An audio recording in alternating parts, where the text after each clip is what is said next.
이 부모님을 공경하라. 부모님을 공경한다고 하는 것은요, 십계명 가운데 사람에게 대한 계명이 5번째부터 10번째까지가 있는데 그 사람에 대한 계명 가운데 제일 첫 번째입니다. 그래서 뭐라고 말씀하셨냐면 이것은 약속이 있는 첫 계명이다 그랬어요. 오늘 출애굽기 20장에 있는 말씀, 약속이 있는 첫 계명이다까지 그렇게 성경 말씀에 말씀해 주시면서 내가 땅에서 장수하고 형통할 것이다 이렇게 하나님께서 약속하시면서 복을 선포하신 걸 볼 수가 있어요. 이 하나님의 복은요, 우리가 생각하는 것보다는 우리가 느끼는 감정과는 전혀 다른 아주 엄청난 복인 것을 말씀해 주고 있습니다. 여러분이 하나님의 복을 날마다 묵상하시면서 기쁜 마음으로 우리 부모님에게 공경하시기를 간절히 축원합니다. 근데 이 말세 현상 가운데 보면은요, 세상이 말세라 그러잖아요. 그럼 구체적으로 말세 현상이 뭐냐? 내가 감정이 기분 나빠서 말세다. 내가 생각한 것이 내 뜻대로 안 돼서 말세다. 뭐 이렇게 생각하는 사람들도 있어요. 뭔가 내 집안일이 잘 안 돼서 말세다. 이제 그렇게 생각하는 사람이 있는데 성경 말씀에는 구체적으로 말세 현상에 대해서 마지막 때에 대해서 구체적으로 말씀해 주고 있어요. 디모데후서 3장 2절에 말씀해 보시면 이런 내용이 있습니다. 같이 읽어보겠습니다. 시작. 사람들이 자기를 사랑하며 돈을 사랑하며 자랑하며 교만하며 비방하며 부모를 거역하며 감사하지 아니하며 거룩하지 아니하며, 그러니까 말세 현상 가운데 자기 사랑하고 돈 사랑하고 또 자기를 자랑하고 교만하고 비방하고 다른 사람을 가십거리 내가지고 자꾸 비방하고 그리고 부모를 거역하고 감사하지 아니하고 거룩하지 아니한다.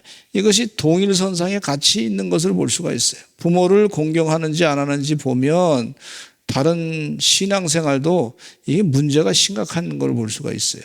그러니까 말세 현상이라고 볼 수가 있는데 부모님을 공경하는 것이 또 영적으로도 굉장히 성숙해지는 역사가 있다고 하는 사실을 잊지 마시기를 바랍니다.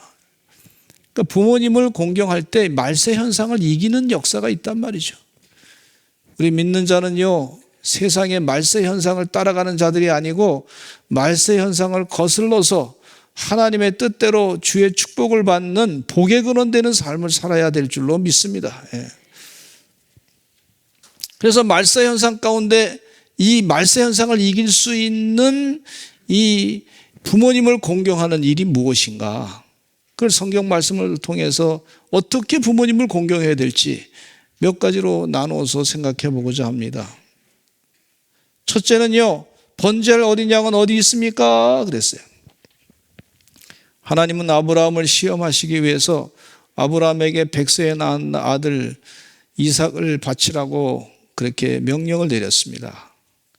그래서 아브라함이 그 하나님의 명령에 따라서 한마디도 대꾸하지 아니하고 그대로 순종하면서 아들을 100살에 낳았는데 이 100세에 낳은 아들 안에 사라는 90세의 아들을 낳았단 말이죠.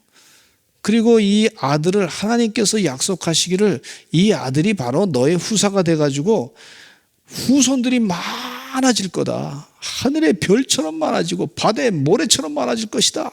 이렇게 약속하신 후사란 말이죠. 그런데 이 아브라함이 한마디도 대꾸하지 아니하고 또 기도도 하지 아니하고 그냥 하나님의 말씀대로 그대로 순종했어요. 아내 사라한테도 얘기도 안 하고 그냥 본인이 하나님 명령이다 생각하고 그대로 순종한 걸 볼 수가 있어요. 그런데 이 아브라함이 그렇게 뭐 말 못하는 사람도 아니고 아브라함이 하나님께 대해서 기도 못하는 사람도 아니었단 말이에요.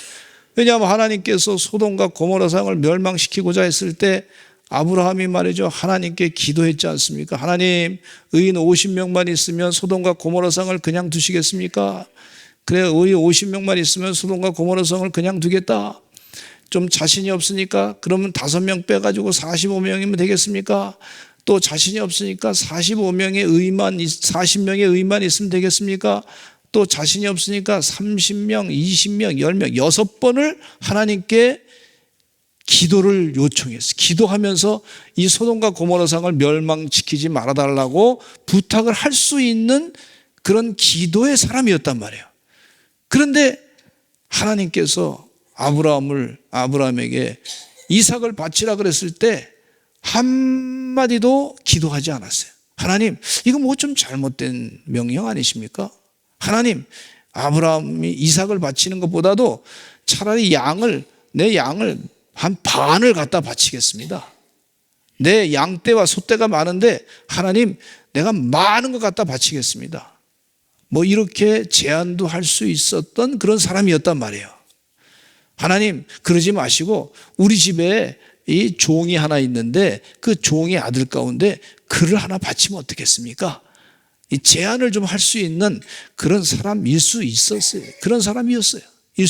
그런데 아브라함이 한마디도 대꾸도 안 하고 한마디도 기도도 하지 아니하고 하나님의 명령에 따라서 아들 이삭을 제물로 모리아산에 가서 바칩니다.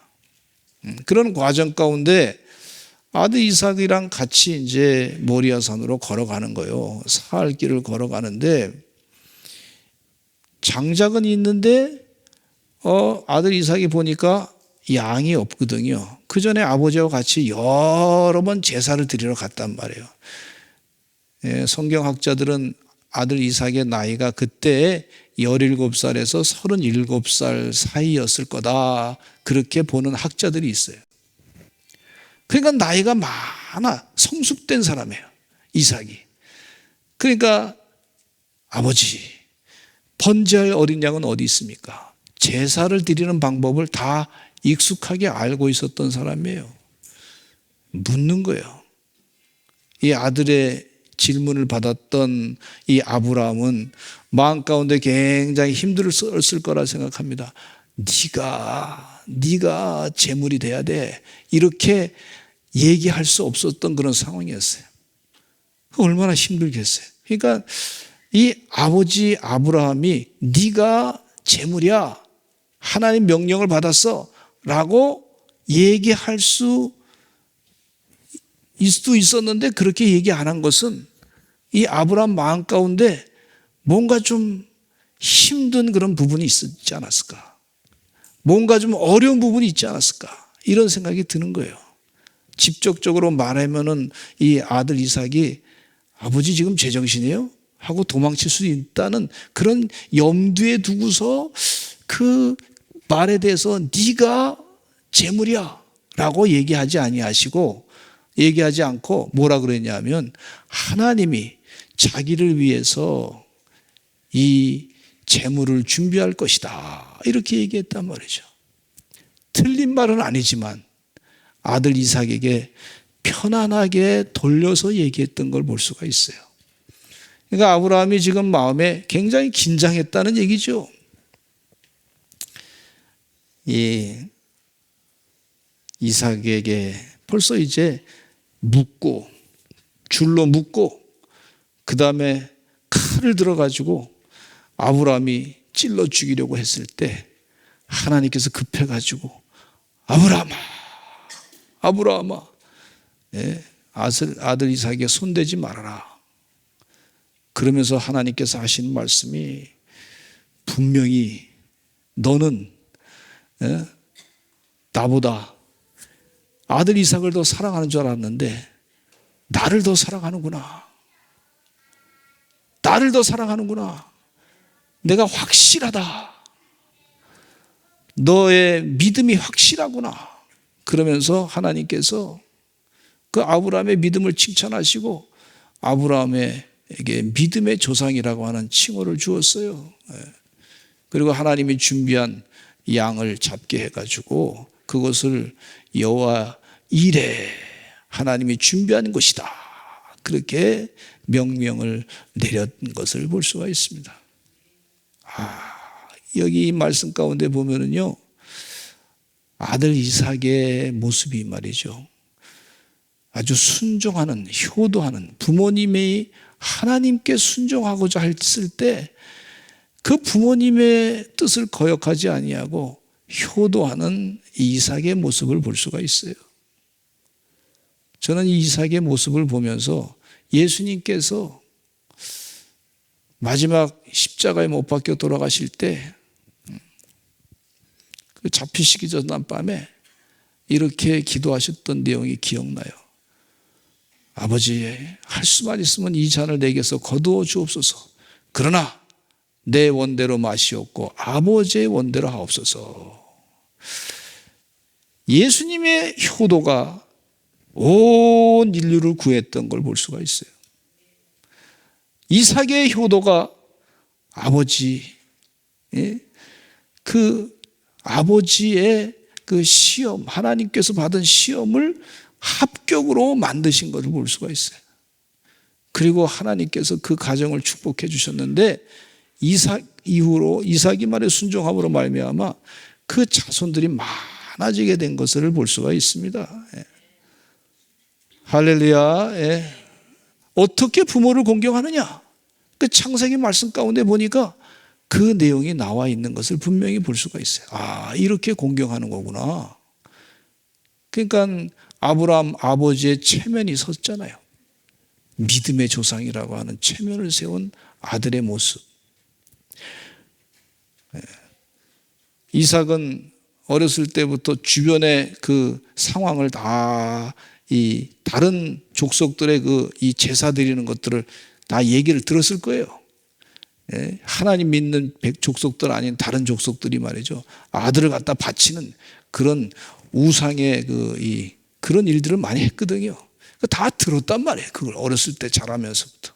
다 들었던 이삭이 내가 재물이 될 것이다 하는 것을 분명히 인식하고서 그러면서도 아버지의 뜻을 거역하지 아니하고 아버지가 자기를 죽이려 했을 때 밀쳐내지 아니하고 하나님의 뜻대로 순종하고 효도했던 이 아들의 모습을 볼 수가 있습니다.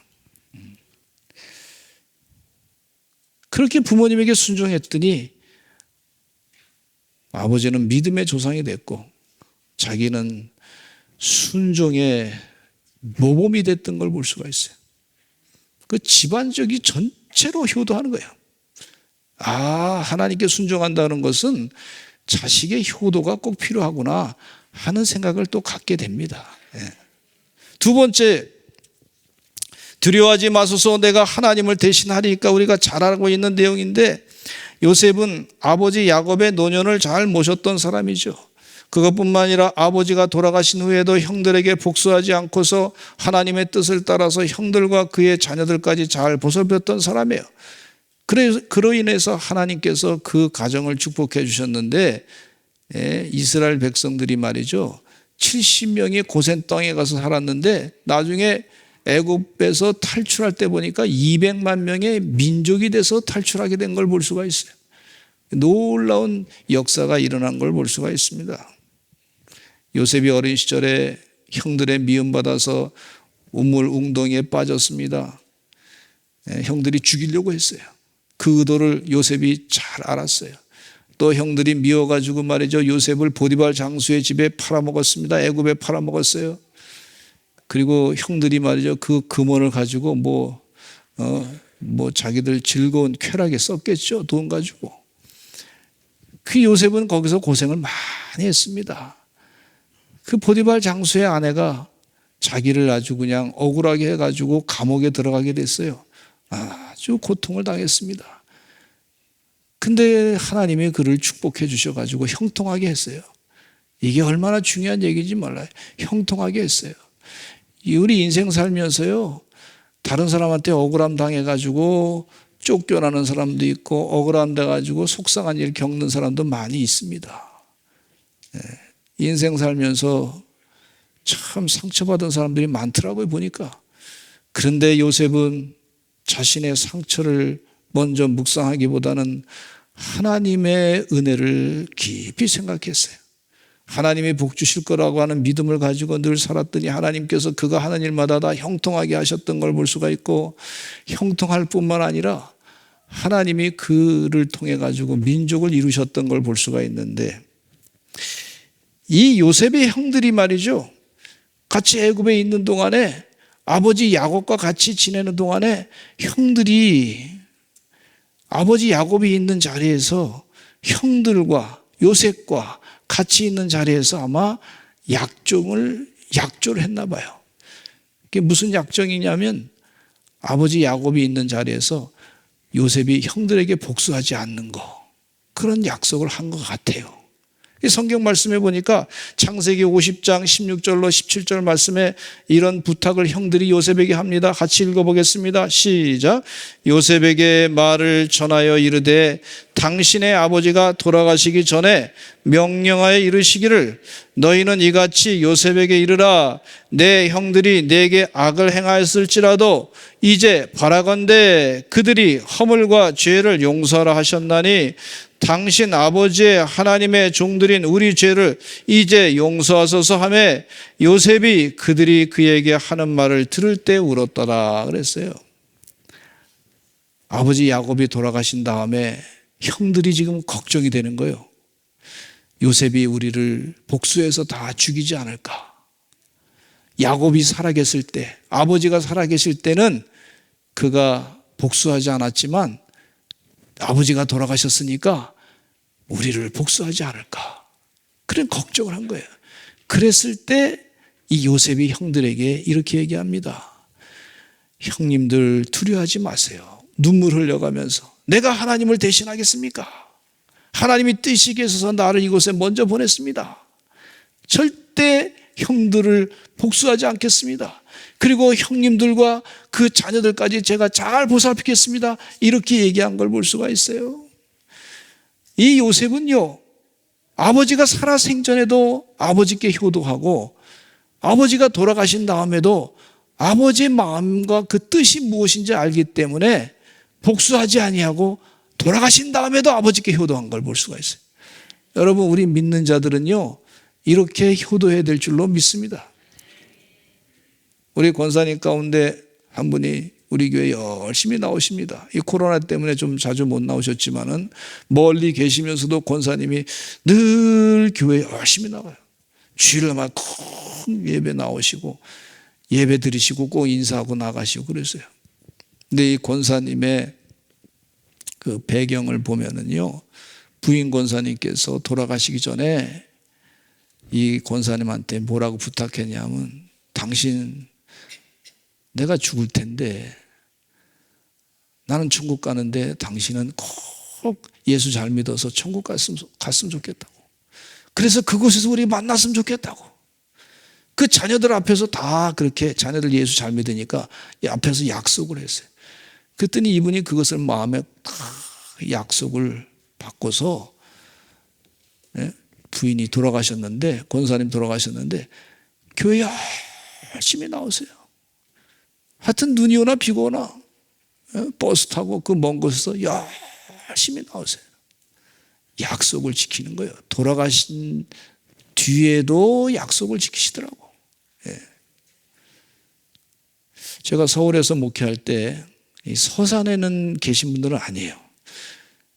근데 서울에서 목회할 때 어떤 분들이 그런 얘기를 하더라고. 예수 교회 다니시는 분인데, 내가 지금 너무 속상하고 힘들어서 말이지, 우리 부모님 돌아가시고 난 다음에 보자고. 뭐 이런 사람이 있더라고.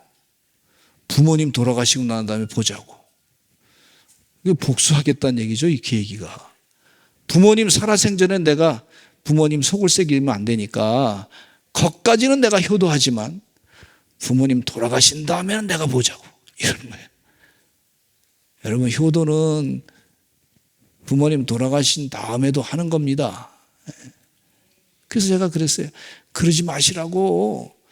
효도는 부모님 살아계실 때도 하는 거고, 부모님 돌아가신 다음에도 부모님 생각을 가지고 부모님 마음 아프지 않게 하기 위해서 그렇게 효도하는 겁니다. 그렇게 말씀을 드렸어요.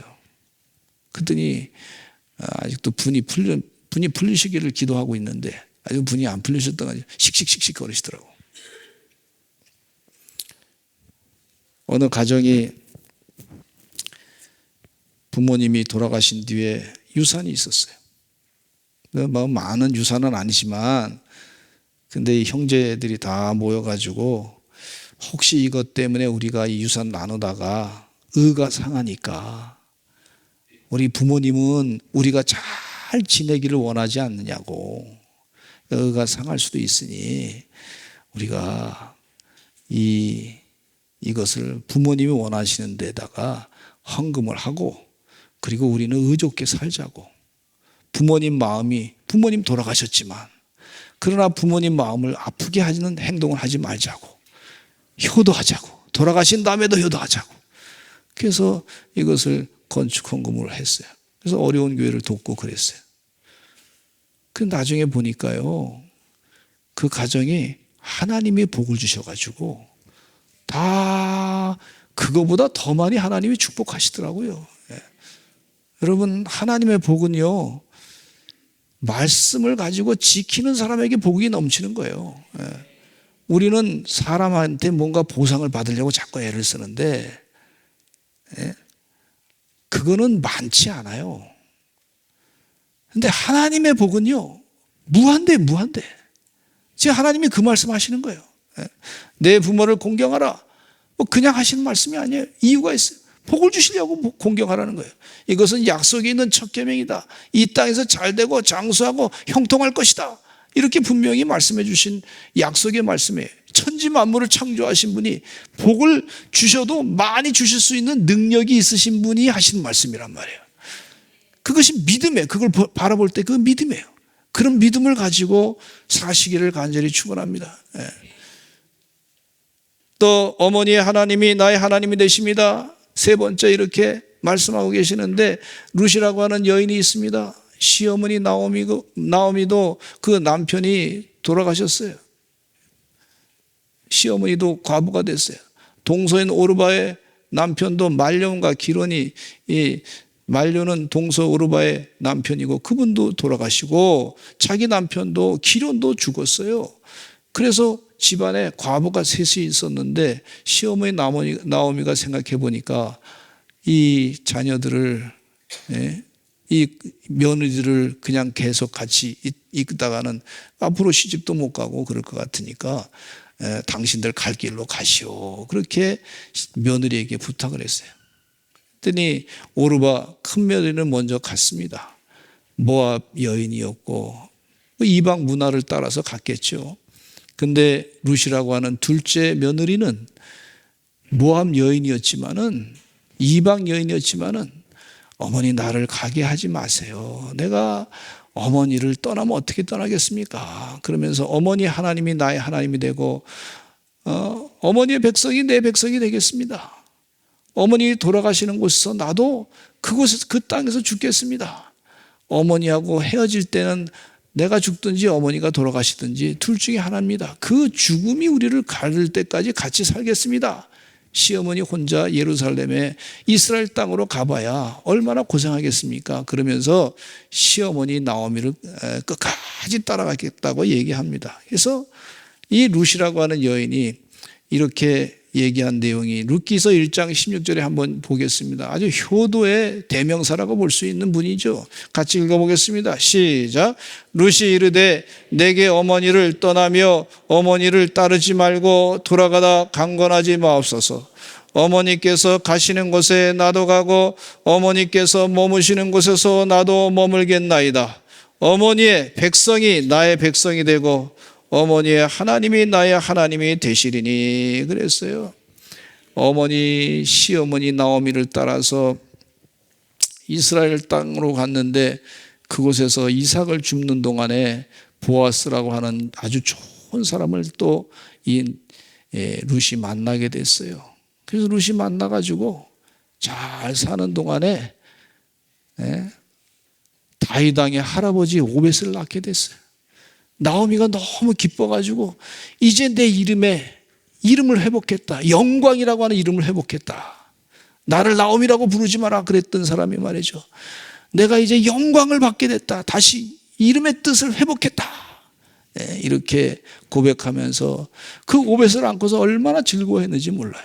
이 룻이라고 하는 여인은 시어머니 나오미를 참 잘 모셔서 아주 효도를 했더니 말이죠. 그 룻이라고 하는 여인이 예수님 족보에 들어가게 됐어요. 예수님 족보에 4사람이 나오는데 여인이 그 중에 한 사람이 룻이라고 하는 여인입니다.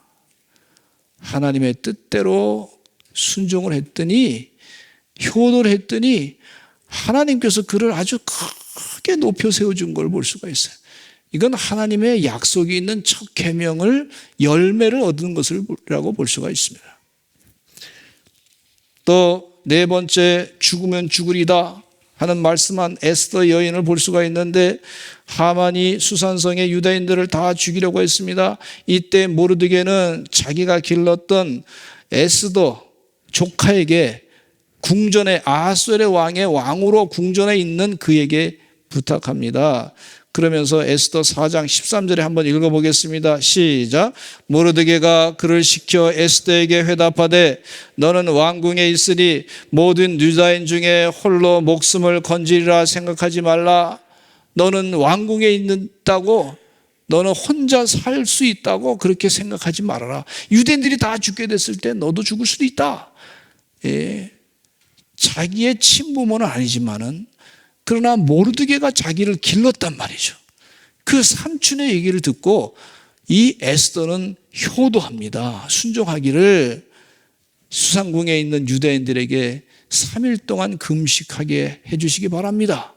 그리고 제가 아하수르의 왕의 규례를, 왕궁의 규례를 어기면서까지 제가 왕한테 나가서 하만의 계략을 얘기하겠습니다. 그러면서 하는 얘기가 죽으면 죽으리다, 이렇게 결단한 걸 볼 수가 있어요. 기도하고 났더니 하나님께서 그에게 지혜를 주셔가지고 아하수르의 왕 앞에 나가서 이 하만의 아주 나쁜 계략을 다 알릴 수 있게 됐고, 오히려 하만이 죽음을 당하게 되고 유대인들, 수상궁에 있는 유대인들은 다 생명을 얻게 됐던 것을 볼 수가 있어요. 효도하니까, 말을 듣고 순종하니까 불임절이라고 하는 유대인들의 기쁜 절기가 일어난, 절기를 지킬 수 있게 된 걸 볼 수가 있어요.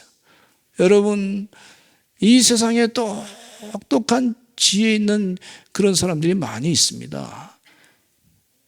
그 지혜 가운데 최고의 지혜는요, 부모를 공경하는 지혜인 줄로 믿습니다.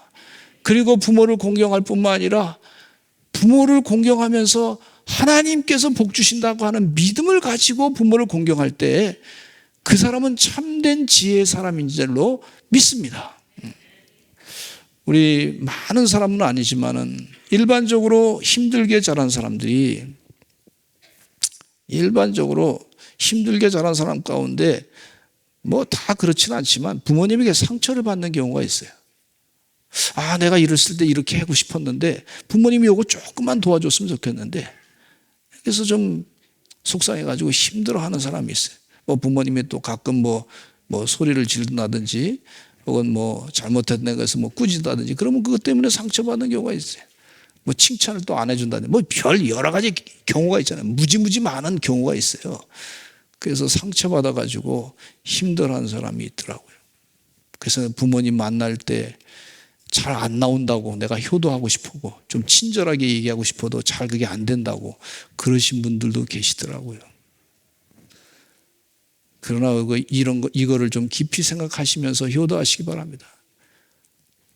내가 받은 상처, 내가 받은 속상함보다 더 큰 거는요, 하나님의 축복이에요. 하나님이 약속하신 축복이 더 커요. 하나님이 오죽하셨으면 부모님한테 우리가 좀 뭐 속상하고 상처받은 거 하나님 모를까요? 다 아셔요. 아시면서도 하시는 메시지가 뭐냐면 내 부모를 공경하라. 그것이 약속 있는 첫 계명이다.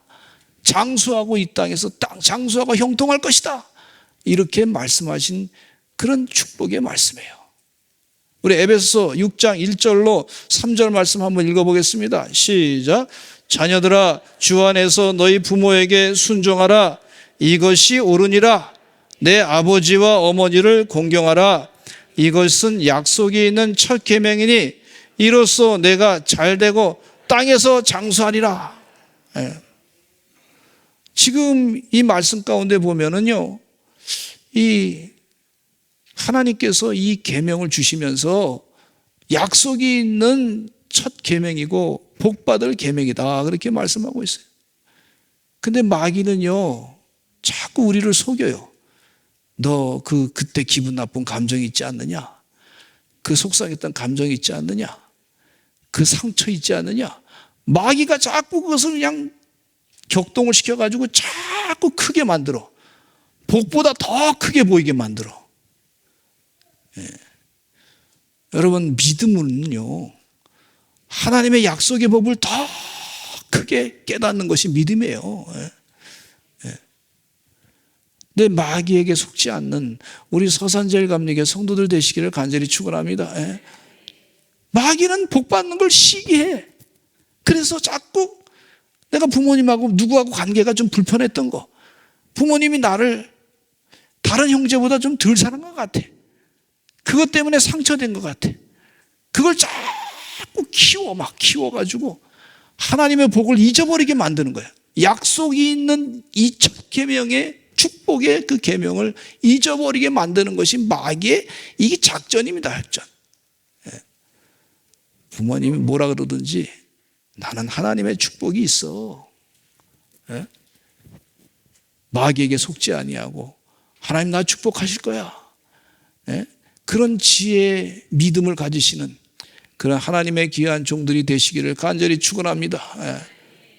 마지막으로 오늘 본문 말씀 한번 다시 읽고 오늘 말씀을 마치고자 합니다. 출애굽기 20장 12절 말씀 읽겠습니다. 시작.